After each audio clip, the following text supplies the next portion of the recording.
How we doing, Jets fans? I'm Glenn Norton with Jet Nation Radio and JetNation.com. Be sure to log into JetNation.com where you can register and be. In fact, earlier today, I think we've hit like 3.5 million viewers or logins this month. So be one of them. Join up, log in, talk about the Jets. Even though it's time to talk draft, folks. Season's over. I mean, it was over last week, and I said it then, but we pretend like maybe they'll win this game. They were never winning this game. They did what we thought they do, what I thought they do, go out and lose. A lot of the same stuff. Move the ball a little bit in garbage time. Did not get the ball beyond the 50 until the fourth quarter. Scored a touchdown with 3 or 4 minutes to go, which, hey, listen, it's more than they've done of late, right? So I guess there's one thing to be happy about. But yeah, just ugly game, 34-13 final score. First touchdown came on a Brandon Eccles pick six. And Brandon Eccles, uh, really two guys, Brandon Eccles and Ashton Davis. Davis had a fumble recovery, had damn near had a forced fumble on the first Miami drive, and then picks one up later. Eccles had the pick six. In case you missed it, Dylan Terman and I did a hour and a half breakdown of every single Joe Douglas draft pick a couple nights ago, and we went over everybody, and we said, like, people may not realize, but Ashton Davis as a backup is doing a nice job. And Eccles, of course, I thought played well against Buffalo, played well again today. So, we kick it off with something positive there. There you go. Couple of guys who are playing well, who may see second contracts with the Jets. New York Jets, Dan, love the content. Thank you so much, Dan. Really appreciate that. Tell your fellow Jets fans, share it. Let them know. Let them know to follow us. Me, Dylan, Chris Schubert. Wednesdays we're live. Do Wednesdays Jet Nation Live, and I do these. I do post game wrap ups. I do stuff throughout the week when the Jets do something interesting or maddening or good or bad, and pop on here and talk about it. And we've kind of made the post game interactive recap thing a regular thing. I've enjoyed them, even though the Jets stink. And the Jets have some questions to answer, folks, and not just off of this loss. We knew this was going to happen. But there are some major implications here. The quarterback play was still bad, which we knew it would be. Offensive line really, again, we'll have to wait till we can watch the whole thing. And sometimes things get so chaotic, you kind of lose count or you lose track of what's going on. But it looked to me like the vast majority of the disastrous plays were coming from the right side, where you'd expect it, right? Where Max Mitchell has been pretty bad. Xavier Newman still just wet behind the ears. Um, The left side, again, Carter Warren, a guy who I thought played well last week. And I'm not saying I mean, I know we had at least one flag, maybe two, but again, we're talking second NFL game, first NFL start. So I'm not saying he was perfect, but I think he may have had himself another okay-ish game for a guy. And look, I said before the game, I said he's going to face a heavy pass rush because Dolphins have good pass rushers. They're aggressive with that defense, and you knew that they were going to be up big. So this Jets offensive line was going to be behind the eight ball for much of the evening, and they were. But I think Carter Warren, again, I got to go back and watch it. It could be, you can't watch every single guy and every single play when you're watching the game live. But for the handful of plays that he was my focus, he did okay. Again, Max Mitchell, it was ugly. Xavier Newman, it was ugly. But Newman gets, I don't know if you say gets a pass. Again, he's a guy that wasn't on the roster a month ago, and nobody thought he would play when they signed him. And now he's starting games because they're just so depleted on the O line. Eccles with the 99-yard pick, and of course, the Dolphins follow it up with Eccles with the pick six. Miami follows that up with a 99-yard pick on a Hail Mary. To me, I tweeted this out. I don't know how many old timers are out there, reminiscent of Eric Allen of the Eagles. Let's see, it'll be House of Cards in the event Salah gets the axe tonight. Huge void at HC, unacceptable. Salah won't be getting the axe. The Jets never fire coaches in season. And I still think that if Salah has Aaron Rodgers' vote of confidence, I think he stays. But even if he were to go, the way I look at it is if the Jets didn't fire Todd Bowles when who was it, Kyle Orton or whoever it was, the Jets played, I want to say it was the Bills on a The Bills signed they brought back a free agent, a guy who hadn't played all year, signed him last minute, and he lit the Jets up on national TV. I think it was a national game. I could be wrong about that. But they gave up 1,000,000 points to a guy who was out of the league and had been on the roster for like 3 or 4 days, and they didn't sign. Although we did learn later on, we learned that offseason that it was that game when the Jets decided, that's when they started making calls to find Todd Bowles' replacement. And listen, here's the problem. Ultimately, here's the problem the Jets face. This season's over. Deep down, you knew the season was over when Aaron Rodgers got hurt, but you hoped for the best. Zach showed some progress.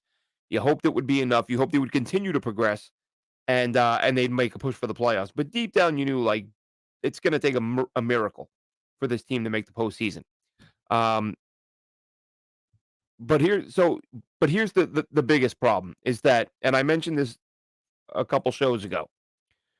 What the Jets have right now is a non-playoff team that needs a lot of help.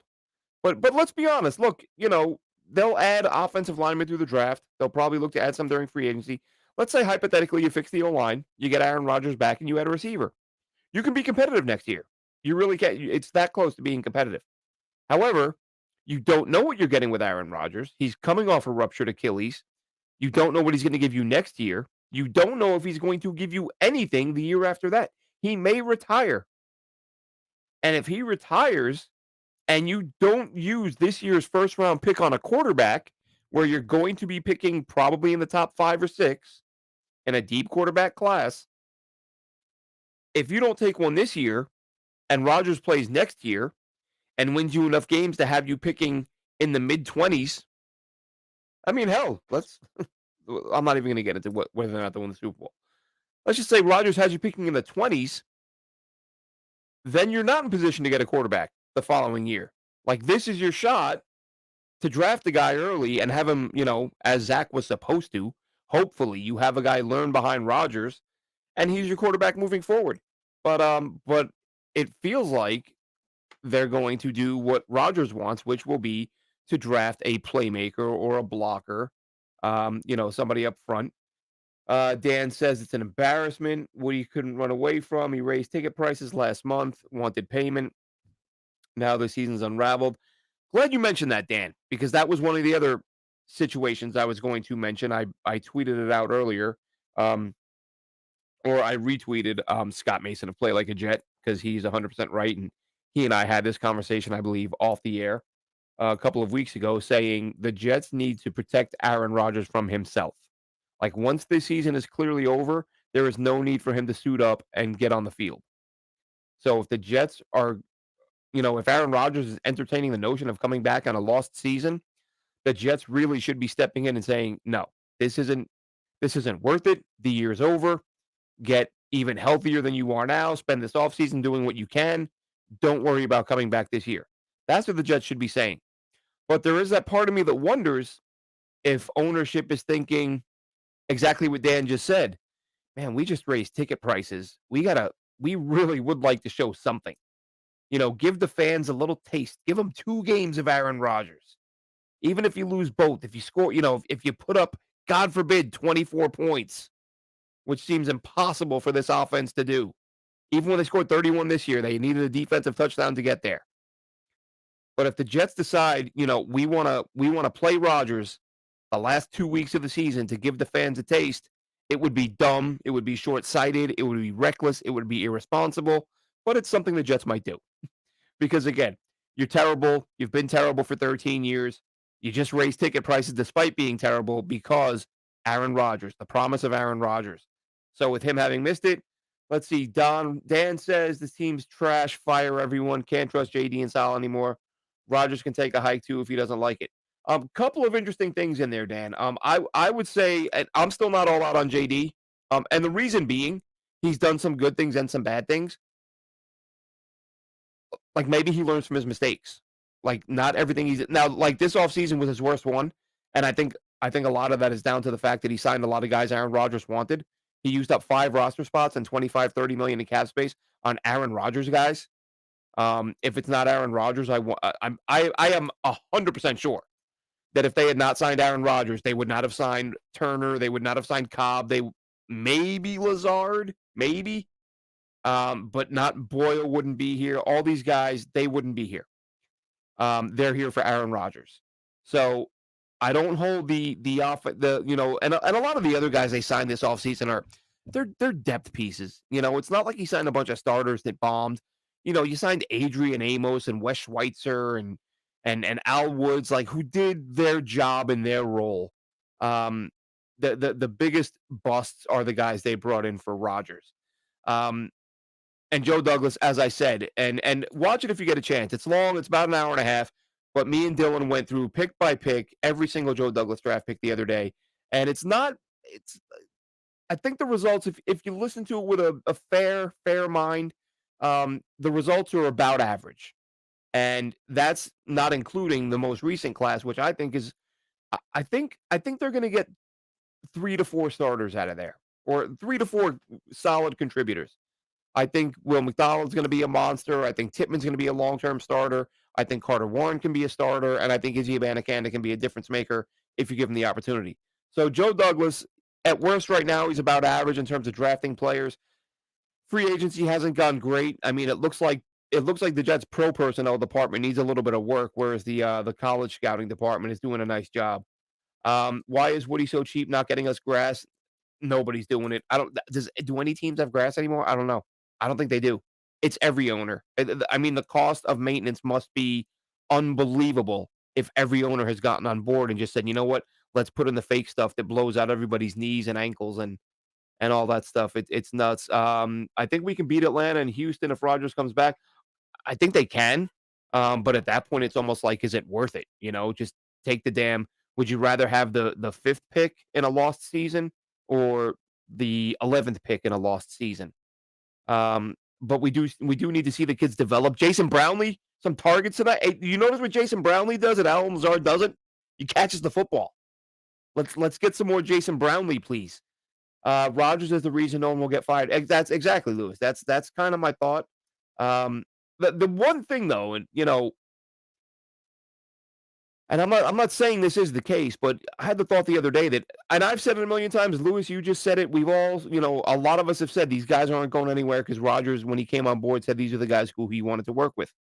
That's true, but let's not forget that maybe we don't know what's going through Aaron Rodgers' mind as he's watching the season unfold, as he's watching Robert Saleh in the locker room before and after the games with these guys. If if he comes away not that impressed, or if he thinks he knows somebody, hopefully not Hackett. And I'm not saying this would be a good thing because every move they've made to make Rodgers happy has been disastrous. But if Rodgers goes to ownership and says, "Hey man, I think so and so would be a better coach than Saleh," then maybe Saleh ends up on the hot seat. But I'm not saying that's going to happen. I'm just like envisioning a scenario like how could Robert Saleh get fired before next season? I think it would just have to be Aaron Rodgers not liking what he's seeing behind closed doors, which we obviously have no idea what he's seeing because we're not seeing it. The ineptitude of coaching staff. Saleh knew Boyle was a joke. Boyle's good at throwing past the other team. JD gets a large share of this blame for sticking with Zach. Yeah, Stanley, I don't necessarily disagree with that. The one caveat though, and I said this the other day, the more we think about, and listen, nobody was yelling about QB2 this offseason more than I was. I was saying for months, I have the tweets from months ago saying, what the hell are you doing? This is malpractice having Zach Wilson as your QB2. The fact that that was such a bad move and such an obviously bad move does make me wonder because remember, as we just discussed, the Jets asked for their season ticket payments early. There were rumors, I believe it was Josina Anderson said the Jets were cash strapped. I wonder, and I talked to Dylan Terrell about this the other day. I wonder if the Jets came to Joe Douglas and said, "Listen, you just spent 25-30 million on Aaron Rodgers. Zach Wilson's due another 9 million. That's 40 million on the quarterback position. You're not getting another quarterback. Like, get a league minimum vet." And they probably said, "Well, Tim Boyle's a league minimum vet who knows the offense. Let's just bring him in here." And Zach is a better quarterback than Boyle. Look, Boyle threw 2 picks today. He almost threw 2 last week against Buffalo or against Buffalo. That would have given him 4 picks in a game and a half. Like, as bad as Zach has been, Zach had thrown 1 or 2 picks over the last month. So the Joe D sticking with Zach is so senseless that I can't allow myself to believe there wasn't somebody else involved with that. For the money spent on Cobb, Lazard, they absolutely could have, but again, they obviously made Aaron Rodgers' happiness a big time priority, and they brought in all the guys that he wanted, and this is what they end up with. Damian says they suck. That they do. Um, Alisson, 15 fields are grass. Is that right? I didn't think anyone had that. Every time I'm watching a damn tackle, I'm seeing the micro beads pop up. It doesn't feel like anyone plays on grass anymore, but I'll take your word for it. Let's see. Doesn't make sense to bring Rodgers back this year. Absolutely. Makes no sense to bring him back. Let's see Brownlee get some more looks. Let's see. Gibson can catch passes. We need guys who can block. Yeah, listen, they need tackles. It's gotta be addressed in the draft. Rodgers will set the franchise back 5 years. That Damien is a scary, realistic possibility. I had that conversation with somebody earlier, and I said, I think, I hate to say it, but I think this small Rodgers window, I think it might already be closed. Unless they hit on like every pick next year and every free agent. Um, I think they're dangerously close. If the Rodgers again, because everything is about Rodgers. Rodgers is the question mark. What are they going to get from Aaron Rodgers next year? How good is he going to be? What if he doesn't stay healthy again? He was hurt last year. Played hurt, but he was hurt. He's not getting any younger. I said a million times during the trade negotiations, I was like, you're trading for a 38-year-old. Like those guys break. And our 38-year-old broke. And next year, guess what? He's a 39-year-old. So what are you getting from Aaron Rodgers? How many games are you getting Aaron Rodgers? And if Aaron Rodgers either stinks or just isn't that great next year or misses a bunch of time, it will have set because and you don't draft a quarterback because of him, you're absolutely right, Damien. It will have cost them 3, 4, 5 years. Um, it's just the worst case scenario is pretty scary at this point. The offense is much better with Wilson. We need to keep an extra protector in the back to help that right side of the line. Pathetic play calling. Yeah, Hackett's always bad. His dad was bad. He's bad. He got the job because of Rodgers. Let's face it. Hackett. There are a few guys. Hackett, Cobb, Turner. Most of these guys would not be in the league right now in any capacity if not for Aaron Rodgers. Let's see. This draft has 7 draft. This draft, I love the QBs in this draft. I love Cam Ward out of Washington State. I've been banging the drum for him since last year. Obviously, the guys at the top of the draft. Bo Nix is like, I don't know. I just feel like he's been in college for 10 years. But he does look like he's gotten better. It's like, how much better is he gonna get after all those years in college? So who knows? But tonight's game, look, it was ugly. The offense, another no-show. I mean, again, 1 touchdown in garbage time, which is more than they've done with Zach. Um, but Lazard, the interesting comment though, for those of you who missed it. Robert Saleh speaking with the media after the game. Remember, Alan Lazard signed a 4-year deal worth $44 million. Saleh benched him. His decision. You know, Lazard has to get better. Saleh said, and it's not like we don't all know that. Um, and he said, and unless I'm misreading something, but I'm 100% sure Saleh said, Allen needs to get better at some things. He's here for the next year and a half on a 4-year deal. So I wonder if Saleh just slipped up there. Like if they already know, Jesus Christ, we got to get rid of this guy after next year. When he's, cap wise, when they can cut him. But just one interesting note there. I mean, it's out. Listen, I tweeted out the other day the cap hits that it would be to cut him now. And it's not doable. But I mean, people want him cut now. I understand that. May, Caleb, McCarthy, Daniels, Penix. Penix, big time injury history. Joe, I would avoid Penix, especially in the first round. Like you can't. I wouldn't take a guy with his list of injuries. Don't get me wrong. Might have the best arm in the class. But the injuries worry me. Nix, Ewers, May, yeah, yeah. And like I said, put Cam Ward up there. I love Cam Ward. The guy can run. The guy can throw. Doesn't turn the ball over. He's got a lot of starts. So experienced player, protects the football, produces points, and can use his legs. Has done well against. He looked his game against UCLA this year was absolutely like one of the worst, the worst game I've seen him play. But that UCLA pass rush was relentless. I mean, he had no time. He was basically like a Jets quarterback this year. You have to have some time to throw the football. And Cam Ward had none. But Cam Ward is a guy. If I'm taking a guy outside of the first round and on the Jets, Cam Ward's my guy. Again, Penix injuries worry me. Nix I like. Daniels I like. I mean May and Caleb. I mean, who doesn't love both those guys, right? Ewers, from what I've seen of him, I really liked. I feel like he had some inconsistency issues earlier on, but I honestly haven't watched a ton of him this year. A couple of his games, and good player. He's gonna get taken early. But listen, there will be a lot more draft talk in the coming weeks with myself, Dylan Term, and Chris Schubert. The Jets, like I said, if we're being real about this, the playoff hopes, the playoff aspirations came to an end last week. Could even argue the week before that. But now, per ESPN, less than 1% chance they make it. They're not going to make it. They might not win another game. They might not. Even if Rodgers does come back, like how is he going to be on the ball? Is he going to be, I mean, guys need a preseason and stuff like that.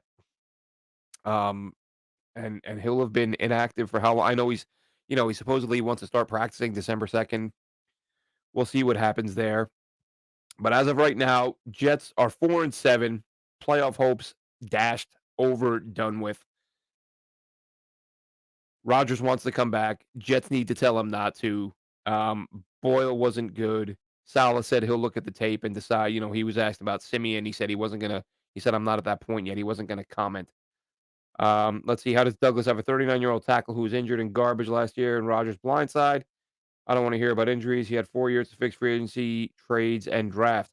Again, Alessandro, my where I come down on this is I'm not killing Joe Douglas on the O line because nobody's O line is 14 deep.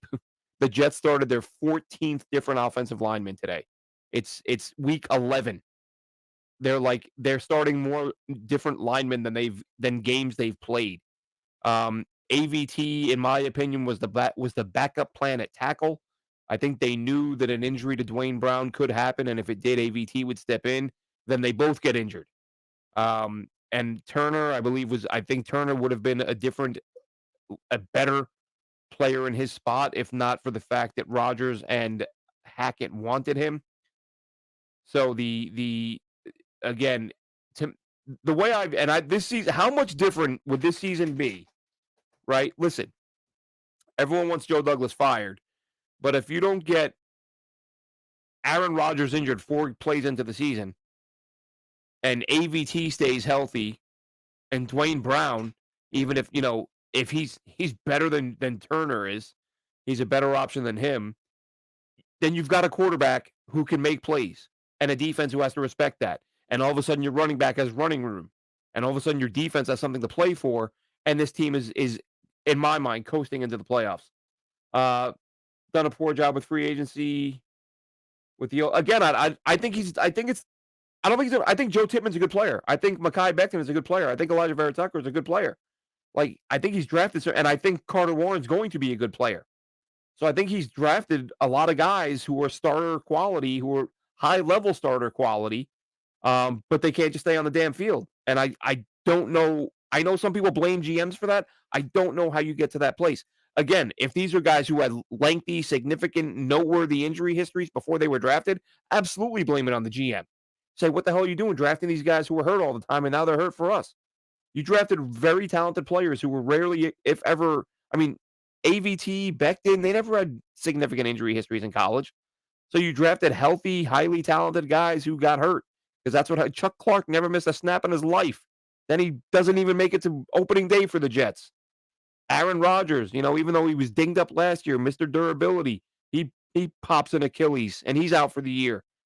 I don't use the word cursed. I think that's craziness. Curses aren't real, but Jesus, does it feel like it sometime with this team?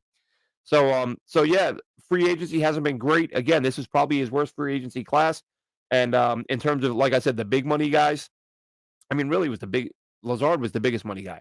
But Quentin Jefferson, Al Woods, Adrian Amos, Wes Schweitzer, I feel like those guys weren't spectacular, but they're doing the jobs they were meant to do. I mean, they weren't. None of them were brought in to be superstars. They were brought in to be quality players, and I think they've been that. I mean, Amos has been largely invisible. He doesn't get on the field much, but I think a lot of that has to do with the fact that Ashton Davis is playing better, which is a nice development. So that'll wrap it up for this one. Just wanted to come on, talk real quickly about the loss, 34-13 to Miami.